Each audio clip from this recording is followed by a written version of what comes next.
Ruby, wake up. Mommy. Mommy?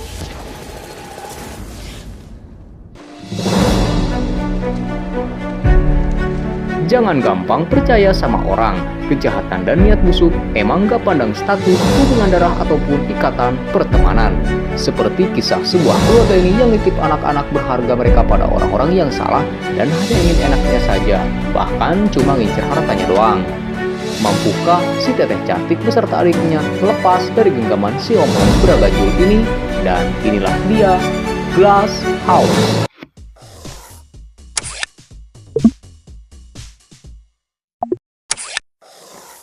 Kisah akan berfokus pada gadis muda putih mulus no minus bernama Ruby. Kala itu dia lagi asik nonton film horor bareng teman-temannya. Ruby sendiri hidup dalam keluarga yang bisa dibilang harmonis dan bahagia. Sang adik bernama Reed yang suka jahilin dia berikut orang tua yang selalu bersikap baik dan menyayanginya merupakan sebuah anugerah di kehidupannya.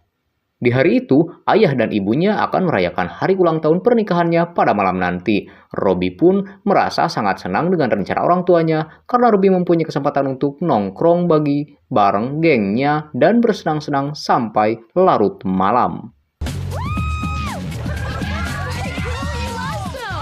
Akan tetapi, saat kembali ke rumah, dia heran dengan banyaknya mobil Pak Ichi yang udah ngejogruk di depan rumahnya. Segera setelah dia masuk, salah satu anggota polisi itu memberitahukan kabar mengejutkan di mana ayah dan ibunya mengalami kecelakaan hebat yang mengakibatkan mereka berdua kehilangan nyawanya. Berita tersebut tentu membuat Ruby shock dan seketika itu pula pingsan. Di hari pemakaman, duka mendalam terlihat jelas di raut muka Ruby dan Reed. Tak tega melihat semua itu, tetangga mereka yaitu Terry dan istrinya Erin menghampiri Reed untuk memberikan dukungan padanya. Terry sendiri adalah seorang pengusaha sukses, sementara Erin adalah seorang dokter di sebuah rumah sakit ternama. Lalu Ruby ditemui oleh pengacara keluarga mereka bernama Big Later yang bilang jika warisan dari orang tua mereka sangatlah banyak dan tak habis 7 turunan 8 tanjakan. Meskipun demikian, Ruby tak terlalu memikirkan hal itu untuk sekarang dikarenakan masih dalam keadaan berduka. Si pengacara lalu memberikan kartu namanya dan pergi dari sana bersama dengan datangnya Terry. Diketahui pula jika kini Terry dan Erin mendapat kepercayaan dari orang tua Ruby untuk mendapat hak asuh anak jika kelak mereka telah meninggal. Setelahnya, rumah peninggalan orang tua Ruby dijual karena Ruby dan Reed akan pindah ke rumah Terry dan akan tinggal di sana hingga mereka cukup umur untuk menentukan pilihan mereka sendiri. Mereka pun dibawa ke sebuah tempat yang jauh dari kota. Rumah itu sangat mewah dan dibangun dengan material-material mehong. Meskipun demikian, Ruby tidak senang karena dia dan adiknya harus tidur satu kamar. Terlebih, dia sangat risih saat ada orang lain melihatnya ketika hendak berganti pakaian. Dengan terpaksa, Ruby berganti pakaian di luar kamar. Namun, tak jadi karena dia merasa ada seseorang yang mengawasinya. Dia pun kembali ke kamar dan lekas tidur. Keesokan harinya, Ruby dan Reed yang baru saja pulang dari sekolah barunya terkejut dengan apa yang ada di kamarnya, di mana dia diberi hadiah sebuah video game sementara Ruby diberikan pakaian baru. Ruby yang tak mau jadi beban epik berusaha membantu Erin masak. Tapi raut muka Ruby seketika berubah di mana si Erin malah nyerocos, gak jelas dan nyeramahin Ruby agar menjaga sikapnya selama di sekolah barunya. Ruby merasa tidak senang dan beranggapan jika Erin terlalu ikut campur dengan privasinya. Malam harinya, Ruby terbangunkan oleh mimpi buruk kecelakaan orang tuanya. Dia yang gabut lalu berenang malam-malam dan seketika terkaget melihat bebenguk Terry yang tiba-tiba ada di depannya. Terry mengatakan jika dia hanya memeriksa sekeliling rumah karena suara yang dibuat Ruby dan belum terbiasa dengan kehadiran orang lain selain dirinya dan istrinya. Terry lalu memberikan handuk pada Ruby dan segera mengajaknya ke dalam sebelum dia masuk angin. Hingga beberapa malam berselang, Ruby mendengar Terry dan Erin lagi bertengkar. Meskipun Ruby tidak begitu mengerti dan paham dengan apa yang mereka perdebatkan. Esokan harinya, Terry mengajak Ruby untuk pergi ke sebuah restoran. Di sana mereka berbincang tentang kehidupan saat Ruby kecil. Ruby pun sempat menyinggung pertengkaran Terry dengan istrinya. Tapi Terry menyarankan agar Ruby tidak perlu mengkhawatirkannya dan fokus pada sekolahnya saja. Ketika perjalanan pulang, Terry ngebut yang membuat Ruby ketakutan dan pegang dengan keras. Lalu secara tiba-tiba, Terry menghentikan mobilnya dan mencoba mendekati Ruby dan ternyata Terry hanya akan memasangkan sabuk pengaman yang sebelumnya belum digunakan oleh Ruby. Ketika sampai di rumah, Ruby melihat Erin yang sedang menggunakan obat-obatan dan dalam keadaan tidak sadarkan diri, Ruby pun menyadari jika dia dan adiknya berada dengan orang-orang yang tidak tepat. Maka dari itu, Ruby diam-diam pergi ke kantor pengacara yang ditemuinya saat pemakaman dan mengatakan jika Terry dan Erin bukan orang yang baik dan minta untuk dicarikan orang tua asuh lain. Tak hanya itu, Ruby juga menanyakan mengenai kekayaan yang diwariskan kepadanya. Baglater menegaskan kembali jika warisan mereka sangat banyak, namun Ruby harus tetap tenang, bersikap dewasa, dan bersabar sampai dia berumur 17 tahun dan mendapatkan hak sepenuhnya atas warisan tersebut. Saat Ruby kembali ke rumahnya, Terry dan Erin menjelaskan bahwa yang dilihatnya pada waktu itu tidak seperti yang ia pikirkan, di mana saat itu Erin tengah menyuntikkan insulin karena dia telah lama menderita sakit diabetes meletus. Mereka juga meminta Ruby agar maklum dengan kondisi tersebut. Suatu hari, setelah kursus mengemudinya selesai, Ruby menyempatkan diri untuk datang ke kantor Terry. Di sana, Ruby tidak sengaja melihat Terry sedang berada dalam masalah dengan para kliennya.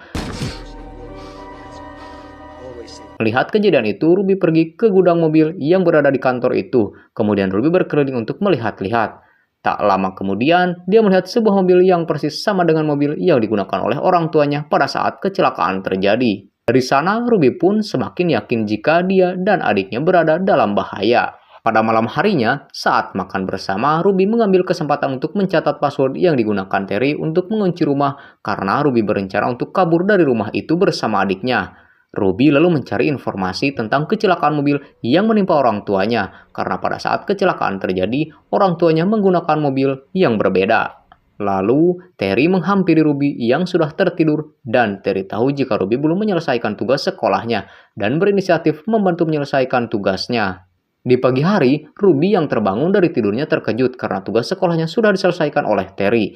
Dia lantas menemuinya dan berterima kasih telah membantu menyelesaikan PR-nya. Ketika di sekolah, Ruby dipanggil dan bertemu dengan seseorang dari Departemen Sosial, di mana orang itu akan mengecek keadaan Ruby dan Reed di rumahnya. Ketika pengawas itu datang ke rumah Terry untuk inspeksi, ternyata Terry telah mempersiapkan segalanya dan membuat seolah-olah jika dia memperlakukan anak-anak dengan layak sehingga berada dengan pernyataan Ruby saat diwawancara di sekolah siang. Kemudian, saat Ruby membuang sesuatu di tempat sampah, secara tidak sengaja dia melihat surat wasiat dari orang tua Ruby yang memberitahukan jika Terry dan Erin akan mendapatkan hak asuh anak dan mendapat imbalan uang dengan jumlah besar jika bersedia melakukannya. Dari situlah Ruby berteori jika Terry dan Erin telah merencanakan pembunuhan orang tuanya dengan merekayasa kecelakaan yang menimpa mereka. Teori Ruby tersebut semakin diperkuat saat mengetahui jika Terry tengah mengalami masalah finansial dan terlilit hutang pada rentenir. Ruby juga melihat beberapa pesan dari pamannya yang berada di Chicago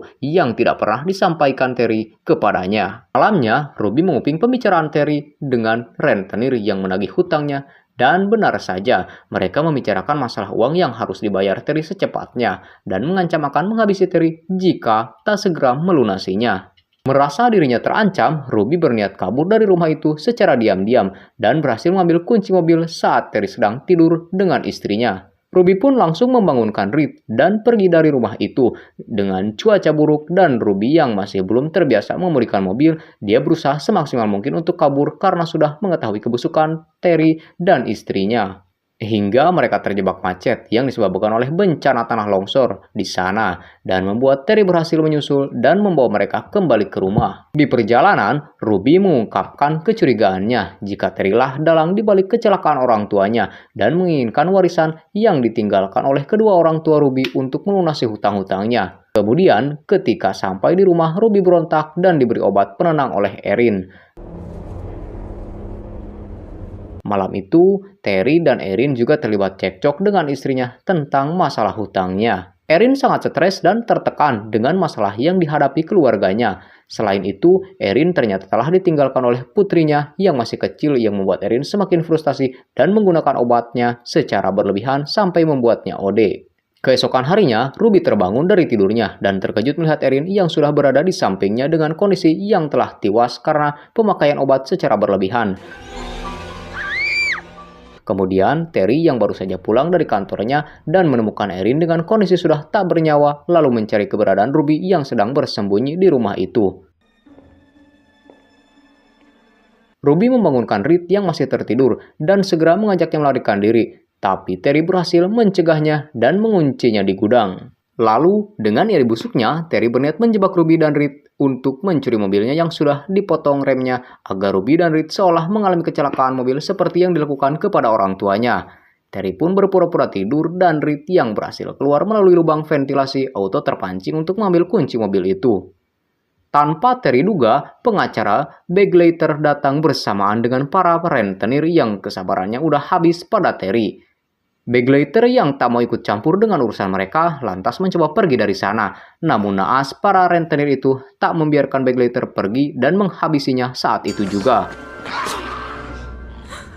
Kemudian, Terry dibawa dengan mobil yang telah dipotong remnya dengan tangan yang diikat dan mulut dilakban oleh para rentenir. Dalam keadaan tersebut, Terry tidak bisa berbuat apa-apa dan di perjalanan benar saja, mobil Terry mengalami remblong dan mengalami kecelakaan yang parah. Akhirnya, dengan berjalan kaki, Ruby dan Reed berhasil bebas dari rumah itu dan bertemu dengan salah satu petugas kepolisian yang sedang berpatroli, lalu mereka diberikan tumpangan oleh polisi itu. Namun di perjalanan, polisi itu berhenti saat melihat insiden kecelakaan yang dialami Terry sebelumnya. Pak polisi itu langsung memeriksanya, tapi dia berhasil dilumpuhkan oleh Terry yang sedang terluka.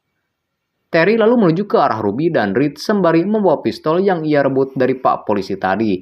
Melihat Terry yang masih hidup, Ruby pun berinisiatif untuk mengemudikan mobil polisi dan menabrakkannya dengan kecepatan tinggi pada Terry yang langsung membuatnya meninggoy di tempat. Scene akhir pun ditutup dengan Terry dan Reed ditemani dengan paman kandungnya yang sedang nyeker ke kuburan orang tuanya. Kini, Ruby dan Reed berada di tangan orang tua asuh baru yang baik dan benar-benar menyayangi mereka dengan sepenuh hati dan film pun tamat. Oke, itulah dia alur cerita film Glass House.